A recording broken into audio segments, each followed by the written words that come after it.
Hello दोस्तों, स्वागत है आप सबों का आपके अपने यूट्यूब चैनल सक्सेस क्लासेस में। तो दोस्तों, आज के वीडियो में हम लोग क्लास 10 मैथमेटिक्स के प्रश्नावली 5.1 को करने वाले हैं, जो कि समांतर श्रेणी है। तो इस चैप्टर का प्रश्न को हल करने से पहले हमें कुछ इसका बेसिक इंट्रोडक्शन समझ लेना चाहिए कि समांतर श्रेणी क्या होता है। ठीक है, चलिए वीडियो को अच्छी तरह से समझने के लिए बने रहिएगा अंत तक। देखिए, हम लोग का चैप्टर है आज class 10 mathematics chapter number 5। Chapter number 5 का सबसे पहले हम लोग बेसिक इंट्रोडक्शन समझते हैं। तो चैप्टर है समांतर श्रेणी। तो सबसे पहले हमें ये जान लेना चाहिए कि समांतर श्रेणी क्या होता है। तो समांतर श्रेणी को अच्छी तरह से समझने से पहले हमें ये जानना होगा कि श्रेणी क्या होता है और समांतर क्या होता है। देखिए, श्रेणी का मतलब होता है लगातार। श्रेणी का मीनिंग होता है लगातार, और समांतर का अर्थ होता है समान अंतर वाले, समान अंतर वाला। समांतर श्रेणी, जिसमें श्रेणी का अर्थ होता है लगातार और समांतर का अर्थ होता है समान अंतर वाला। ठीक है, इस प्रकार हम लोग कह सकते हैं कि समांतर श्रेणी हो गया। इस प्रकार समांतर श्रेणी का मतलब ये हुआ समांतर श्रेणी। समांतर श्रेणी किसे कहते हैं? तो ऐसा समीकरण, ऐसा श्रेणी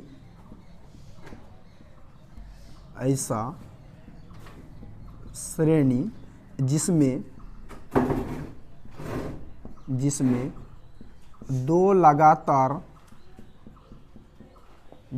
दो लगातार पदों के बीच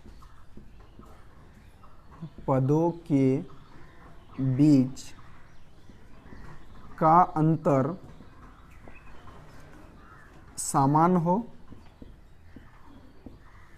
हो उसे समांतर श्रेणी कहते हैं। समांतर श्रेणी कहते हैं।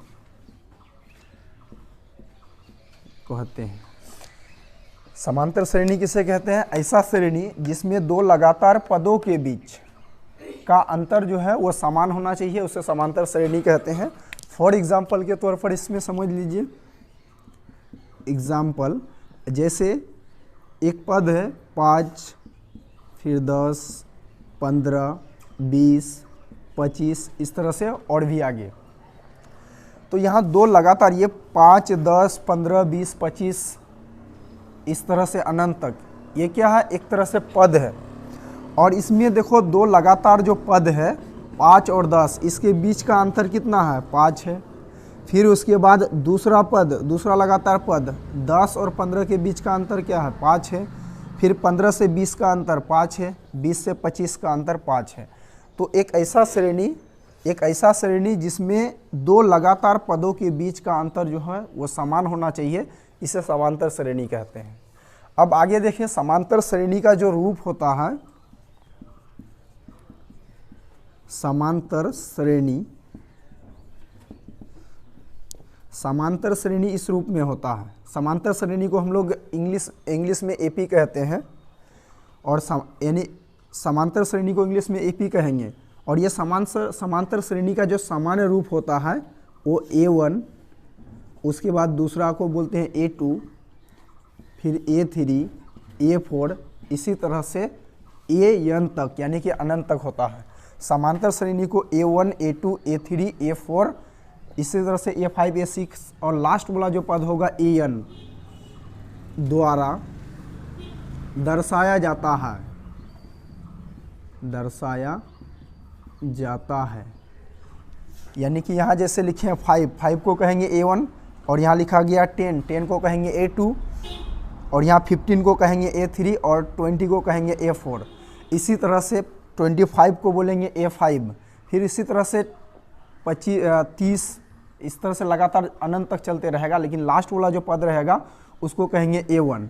यानी कि यहाँ A1 का मतलब ये हुआ, A1 बराबर प्रथम पद। जैसे ये पहला पद है, दूसरा पद, तीसरा पद, चौथा पद, पांचवा पद। तो यहाँ A1 का मतलब हो गया आपका प्रथम पद।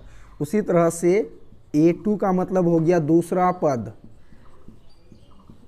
दूसरा पद, फिर A3 का मतलब हो गया तीसरा पद, A4 का मतलब हो गया चौथा पद, इसी तरह से आगे जो रहेगा A5 मतलब पांचवा पद, इसी तरह से सबसे लास्ट वाला जो पद रहेगा जिसको AN से जानते हैं, यानी कि AN बराबर हो गया अंतिम पद। अंतिम पद यह समांतर श्रेणी का समान रूप हुआ। समांतर श्रेणी पहले वाले जो पद रहता है उसको बोलते हैं A1, दूसरा वाला जो पद रहेगा A2, तीसरा वाला पद रहेगा A3, इसी तरह से जो सबसे लास्ट वाला पद रहेगा उसको कहेंगे A1, यानी A1 द्वारा इसको दर्शाते हैं।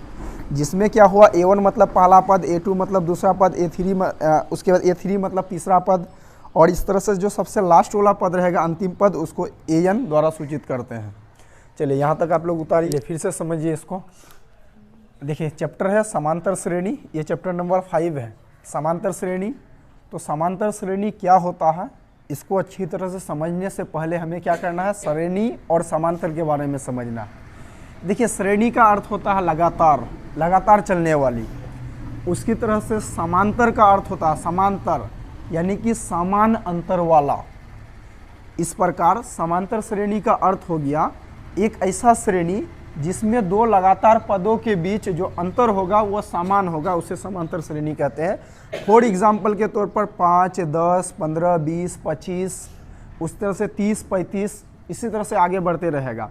तो इसमें देखो एक ऐसा श्रेणी यहाँ बन गया है जिसमें दो लगातार पद, ये लगातार पद के बीच अंतर क्या है, 5 है, अगला लगातार पद के बीच अंतर 5 है, यानी कि एक ऐसा श्रेणी जिसमें दो लगातार पदों के बीच जो है ना अंतर समान होना चाहिए, उसे समांतर श्रेणी कहेंगे।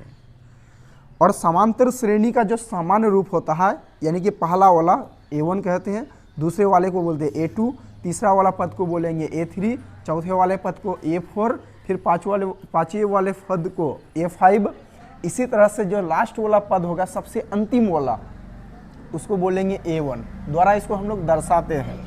जिसमें A1 बराबर फुल फॉर्म लिख दी है, A1 मतलब प्रथम पद को कहेंगे A1। ये सब क्या पद है, 5, 10, 15, 20 एक तरह से पद बन गया है, जिसमें पहला वाला को बोलेंगे A1 और दूसरे वाले पद को बोलते हैं A2, तीसरे वाले पद को बोलेंगे A3, इसी तरह से जो सबसे लास्ट में पद रहेगा उसको बोलेंगे A1।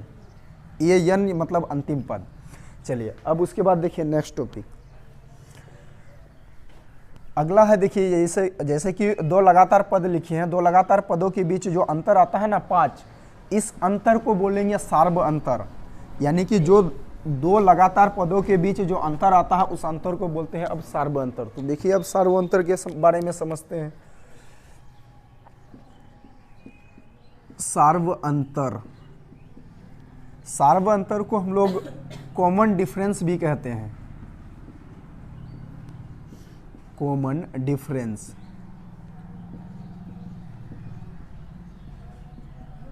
सार्व अंतर यानी को कॉमन डिफरेंस। देखो कॉमन डिफरेंस क्या होता है, तो दो लगातार पदों के बीच जो अंतर होता है उस अंतर को कहेंगे सार्व अंतर। जैसे कि अभी दिखाया 5-5 का अंतर था, उसी तरह से दो लगातार पदों के बीच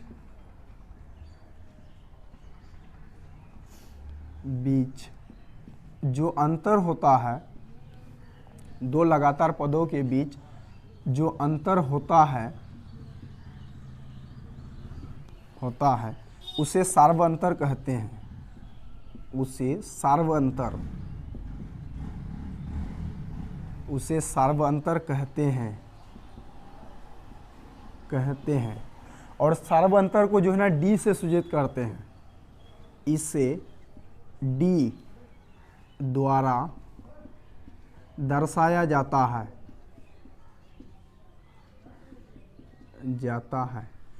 यानी दो लगातार पदों के बीच जो अंतर होगा उसे कहेंगे सार्व अंतर, और सार्व अंतर को हम लोग D द्वारा सूचित करते हैं, यानी कि दर्शाते हैं। अब इसका एग्जाम्पल समझ लो। जैसे अभी लिए थे हम लोग पद, पहला पद 5 लिए थे, दूसरा पद 10, तीसरा पद 15, उसी तरह से 20, फिर 25, इसी तरह से डॉट डॉट करके आगे और बढ़ेगा। तो इसमें हम लोग D जानना है, तो दो लगातार पद लेंगे, दो लगातार पद के बीच जो अंतर आएगा ना उसको D कहेंगे, यानी कि यहाँ सार्व अंतर बराबर हो जाएगा, यानी कि पहला वाला दो लगातार पद के बीच जो अंतर होगा ना उसको भी बोलेंगे D, दूसरा वाला दो लगातार पद के बीच जो अंतर होगा उसको भी बोलेंगे D, फिर दो लगातार पद के बीच जितना भी अंतर होता है उसको डी कहते हैं। लेकिन पहला वाला दो लगातार पदों के बीच जो अंतर होगा उसको D1 द्वारा सूचित करेंगे। कैसे निकालेंगे? तो A2 में से A1 माइनस कर देंगे, यानी कि A2 में A1 माइनस कर देंगे। A2 का मान कितना है 10, फिर A1 का मान है 5, माइनस करेंगे ये 5। फिर उसी तरह से हमें यहाँ इन दोनों ये प्रथम दो लगातार पदों के बीच जो अंतर निकल करके आया 5 उसको बोलेंगे D1। अब अगला ये पहला दो लगातार पद के बीच अंतर निकाले तो उसको कहेंगे D1।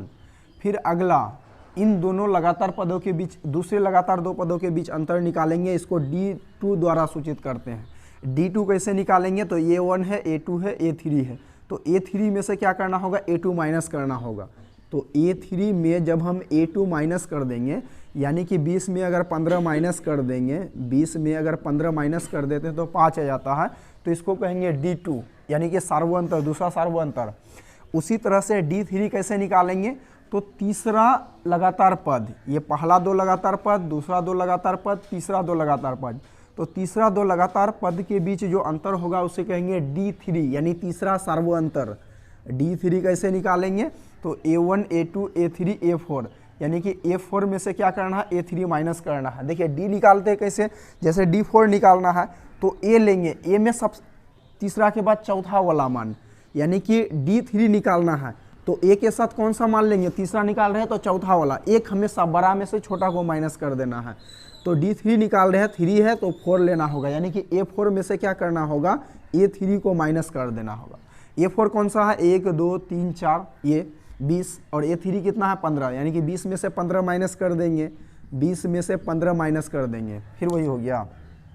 और यहाँ गलती कर दिए हैं, हाँ यहाँ हो जाएगा आपका 15 में से 10 माइनस, सॉरी यहाँ गलती हो गया है, 15, A1, A2, A3, यहाँ A3 में से A2 माइनस करना है तो A1, A2, A3, A3 का मान है 15 और A2 का मान है 10। फिर उसी तरह से D3 निकालना है तो A4 में से A3 माइनस करना है। A4 का मान कौन सा होगा? A1, A2, A3, A4, A4 है 20 और A3 है 15, तो 20 में से 15 माइनस कर देंगे, D निकल जाएगा। इसी तरह से आगे का भी निकाल लेंगे, यानी कि सार्वअंतर बराबर क्या होता है कि दो लगातार पदों के बीच जो अंतर होगा ना उसी को कहेंगे उसका सार्वअंतर। सार्वअंतर कैसे निकालते हैं? तो अगर पहला वाला सार्वअंतर निकालना है तो क्या करना है? पहले वाले अगर सार्वअंतर निकालना है तो A2 में से A1 माइनस कर देंगे, दूसरा सार्वअंतर निकालना है तो A3 में से A2 माइनस कर देंगे, तीसरा वाला सार्वअंतर निकालना है तो A4 में से A3 माइनस कर देंगे। उसी तरह से अगर चौथा वाला सार्वअंतर निकालना है तो A5 में से A4 माइनस कर देंगे। इस तरह से सार्वअंतर ज्ञात कर लेंगे। देखिए अगला टॉपिक देखिए, इसका सूत्र, हम लोग जो प्रश्न सोल्व करेंगे उसका सूत्र लिखते हैं, यानी कि AP का सूत्र। देखो AP का सूत्र क्या होगा? तो AP का सूत्र होता है, यानी कि पहला पद जैसे कि हम लोग निकालते हैं, प्रथम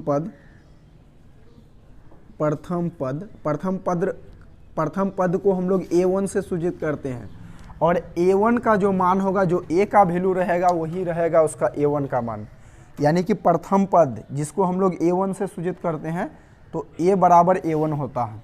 यानी दूसरा पद निकालेंगे, दूसरा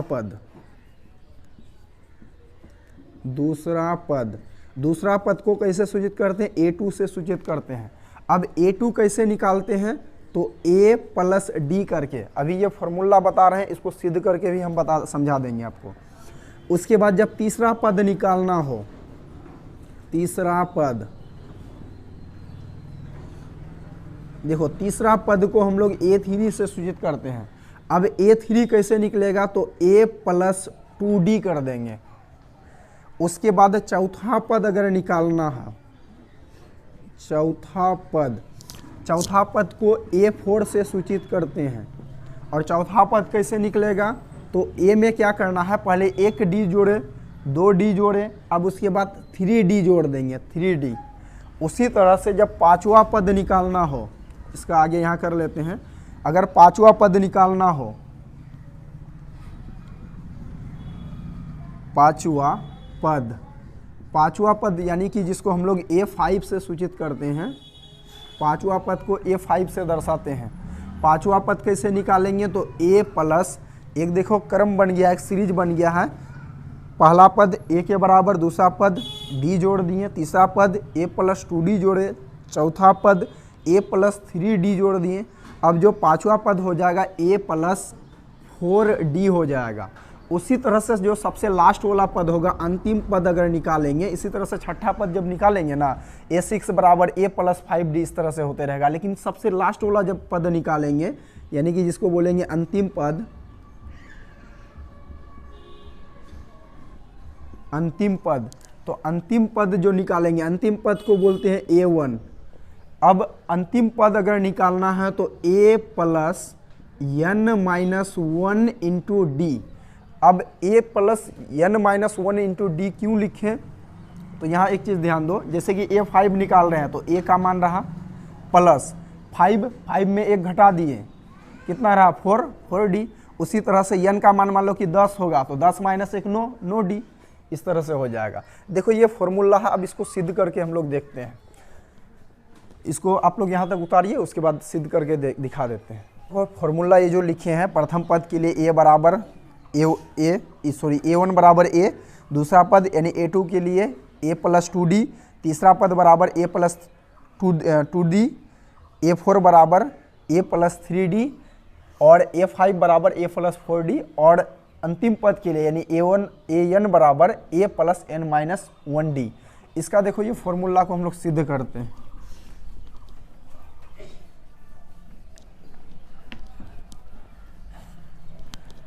देखिए मान लीजिए हम एक AP ले लेते हैं, फिलहाल दूसरा ले लेते हैं। एक AP है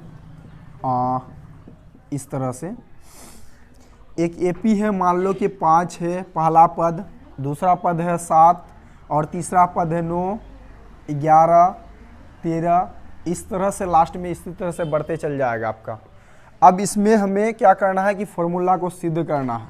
देखिए प्रथम पद को हम लोग a1 से सूचित करते हैं, और a1 का फॉर्मूला क्या होता है a, यानी कि जो पहला वाला पद है a1 बराबर क्या होगा a का मान ये रहा, यानी कि a1 बराबर हो जाएगा 5। दूसरा पद को a2 द्वारा सूचित करते हैं। दूसरा पद निकालने का फॉर्मूला क्या होता है, तो दूसरा पद निकालने का फॉर्मूला होता है, पहले एक काम करो कि a, इसमें देखो जो पहला वाला पद है ना, इसको बोलते हैं a, और d निकाल लेंगे। d कितना का होगा, तो डिफरेंस कितना का है 2 का, यानी कि किन्हीं दो लगातार पदों के बीच जो अंतर होगा उसको बोलेंगे d, मतलब सार्व अंतर। तो 7 में 5 माइनस कर देते हैं, क्या होगा 2, यानी कि d का मान हो गया 2। अब हमें क्या करना है, अगर देखो एग्जाम में क्वेश्चन जो रहेगा, एग्जाम में क्वेश्चन में क्या रहता है कि a का मान दिया हो रहता है, d का मान दिया हो रहता है, a और d का मान दिया हुआ रहेगा, आपको बोलेगा इसका AP बना दो। तो AP का जो फॉर्मूला होता है, हमने पढ़ा कि जो पहला वाला पद होता है, पहला पद को a1 से सूचित करते हैं, और a1 बराबर क्या होता है a, और a का मान कितना है 5, a1 बराबर a और a का मान 5। फिर उसके बाद दूसरा पद को a2 द्वारा सूचित करते हैं, और a2 का फॉर्मूला होता है a प्लस d, a का मान कितना है 5 प्लस d का मान कितना है 2 बराबर 7। उसके बाद a3 का फॉर्मूला क्या बताया आपको, a प्लस 2d, a का मान कितना है 5 प्लस 2d, 2 इंटू डी, तो 2 इंटू डी का मान 2, तो ये 5 और 2 दूना 4, 5 और 4 9। उसके बाद a4 निकालना हो तो a4 के लिए फॉर्मूला बताएं a प्लस 3d। 4 निकाल रहे हैं ना, a तो लेंगे ही, 4 निकालें तो 3d जोड़ेंगे, एक कम, तो a का मान कितना है 5 है, तो 5 रखते हैं प्लस 3d, यानी कि 3 इंटू डी का मान कितना है 2 है, तो 2, तो ये 3 दूना 6 और 5 11। देखो इसी तरह से पद बन गया। पहला कितना हो गया हम लोग का 5 हो गया, दूसरा क्या हो गया 7 हो गया, तीसरा हो गया 9 और चौथा 11। इसी तरह से पद इसका बनते रहेगा। यानी कि फॉर्मूला में क्या हो रहा है, इसका जो मेन फॉर्मूला निकल करके आ रहा है, यानी कि an बराबर a plus n minus 1d। देखो यही फॉर्मूला है इसका, n मतलब 1 2 3 4 5, मान लो कि 50वां पद निकाल रहे हैं तो n का मान हो जाएगा 50। जैसे यहाँ पहला पद निकाले तो n का मान हो गया 1, दूसरा पद निकाले तो n का मान 2, तीसरा पद निकाले तो n का मान 3, चौथा पद निकाले तो n का मान 4। 50वां पद आपको निकालने के लिए कह देगा, तो 50वां पद निकालने के लिए कहेगा तो a n का जगह 50 बराबर a प्लस 50 माइनस 1 यानी 49d। वही बात है, a 4 निकाल रहे तो a में 3d जोड़ देंगे। 50वां पद निकाल रहे a में 49d जोड़ देंगे।